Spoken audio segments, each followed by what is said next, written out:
लैङ्गिक हिंसा चाहिँ अन्त्य गर्नुपर्छ।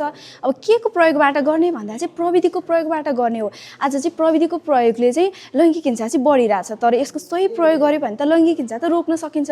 तब हामी किन चुप्लाएर बस्ने? अब प्रविधिको प्रयोग गरेर चाहिँ लैङ्गिक हिंसा अन्त्य गर्नुपर्छ भन्ने सोचका साथ हजुरहरूले कार्यक्रम ल्याउनु भयो, जसमा हामीले हात मिलाएर आफ्नो प्रयास गरेर हामीले पनि चाहिँ अब लैङ्गिक हिंसा अन्त्य गर्न के गर्न सक्छौँ कि अब हामी पनि एउटा भविष्यका कर्णधार हौँ। हामीले प्रयास गऱ्यौँ भने अब चाहिँ हाम्रो देश सुध्रन्छ, हाम्रो देशमा लैङ्गिक हिंसा रहँदैन, हिंसा रहित हुन्छ भन्ने उद्देश्यले चाहिँ मैले पनि आफ्नो वक्तित्व तयार गरेँ, जहाँ प्रविधिकै माध्यमबाट, जहाँ चाहिँ प्रविधिको सही सदुपयोग गरेर चाहिँ यहाँ भिडियो पठाइयो, जुन मार्फत चाहिँ हजुरहरूले नतिजा प्रकाशन गर्नुभयो। म एकदमै खुसी पनि छु, जहाँ चाहिँ हाम्रो यो प्रतिस्पर्धा मात्र नभएर यो चाहिँ समाज सुधारको एउटा हाम्रो नयाँ कदम, एउटा नयाँ पहल हो, जहाँ चाहिँ द्वितीय हुनमा पाएकोमा एकदमै खुसी फिल भयो। अहिलेको एजमा, जुन मेरो एजमा छौँ चाहिँ सबैको हातमा मोबाइल नभएको भन्ने चाहिँ हुँदैन जस्तो लाग्छ, तर मैले फोन चाहिँ युज गरेको छैन अहिलेसम्म।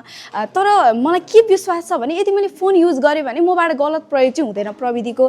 त्यस्तै गरी मेरो एजमा रहनुभएका मेरा प्यारा प्यारा साथीहरूलाई चाहिँ के सुझाव छ भने प्रविधि प्रयोग गरौँ, तर यसको गलत प्रयोग नगरौँ। यसको सदुपयोग गऱ्यो भने उज्जवल भविष्य बन्न सक्छ। हाम्रो मात्र होइन, यो संसारमा जति महिलाहरू छन्, जति पुरुष छन्, सबैको उज्जवल भविष्य बन्न सक्छ। यो प्रविधिको दुरुपयोग गरेर सबैको जिन्दगी नाश गर्ने, जिन्दगी उजाड्ने एउटा प्रविधिलाई चाहिँ धारिलो हतियारका रूपमा प्रयोग नगरौँ भन्न चाहन्छु।